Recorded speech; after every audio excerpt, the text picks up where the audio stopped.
Hello guys, welcome to my channel. This is oil and gas tools.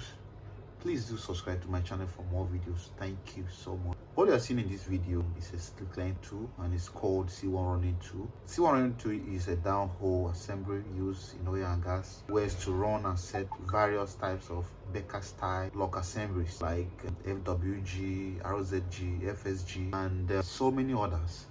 Okay, so this particular one is 2 inch.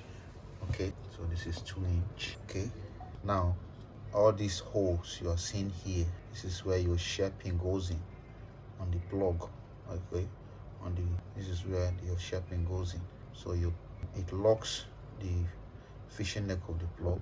Okay, and it makes it easy for you to run the plugs down to the profile you want to set it. Okay, this is how it looks inside. Okay, and the hole you are seeing inside there, the screw thread you are seeing inside there, is for end shank. Okay, so this is how C1 running tool looks like. This is it. Thank you so much.